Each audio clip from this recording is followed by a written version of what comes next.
na litukolia lero ndigo MCA bogwodi ya Nyamasibi omosike Christopher Nsaga kiwabosi obwe kigambiro gia kisi asanyara kaba gagosoerwa na mamocho yokoira chibesa kurwa ase abantu asanyara kaba gakobalira iramna nigaraje kubalira yemeremo asense ya Canada gose ense ya Canada egento getaraba geto gose getaranyara kaba gegoikirana kubatakana amo no goikwo kubosi bwe kigambiro nigo omosike Nsaga nyara kaba gagwanjirwa gwakana cash bill ya chiringi chiribu emerongo tano gose bondi chiringi chiribu emia eyemo unagotumia mulikito diponi asanya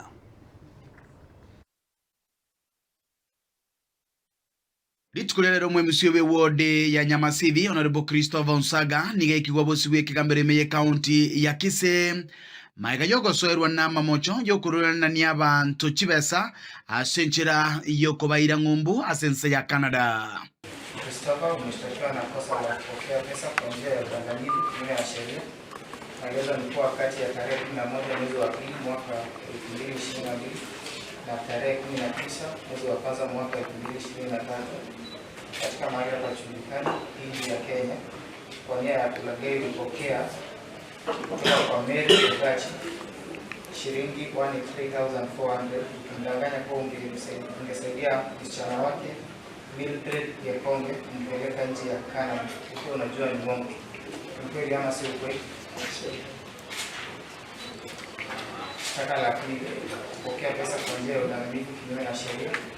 Maelezo ni kuwa tarehe 18 mwezi wa 4 mwaka wa 2023 katika nchi ya Kenya ukiwa na nia ya kulaghai ulipokea kutoka kwa Caroline Yekonge shilingi 70,000 kumdanganya kwa ungesaidia msichana wake Mildred Yekonge kumpeleka nchi ya Canada, kitu ambacho ulikuwa ni kweli ama si kweli?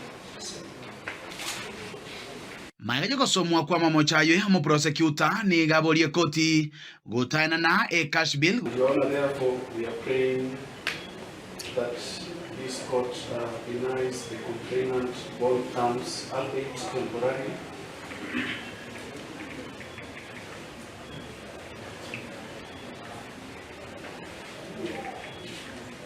Because we are sure, Your Honor, this is not the end of it.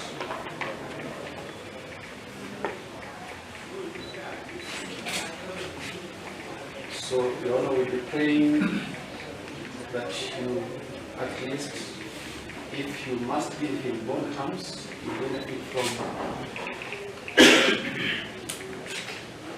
a pre-bail report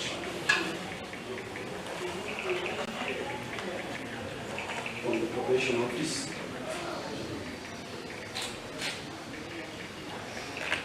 Before that case can be released on bond.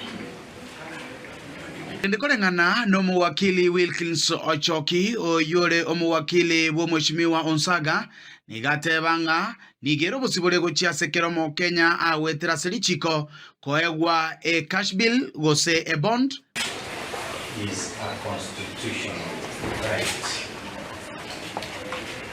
unless there are compelling reasons as to why he or she should not be granted bond, and none of what my learned brother has told you is a compelling reason. Asebono mentioning era kor chitariki nye mutinyo 12 mwaka yoiga no gotegererwa wekina chitariki 15 na ibere omutinyo 5 mwaka bwechiri ibere na 25 nemo. As for this matter, based on the charges on record, the accused is granted a bond of 100,000 shillings with one surety for a cash bill of 50,000 shillings with one contact person. Mentioned 4th December, year 2017. Kuripoti rege taseni kia ketembe koroiga Kisi Lokots elia nenkoro kwa Dipon Asanya.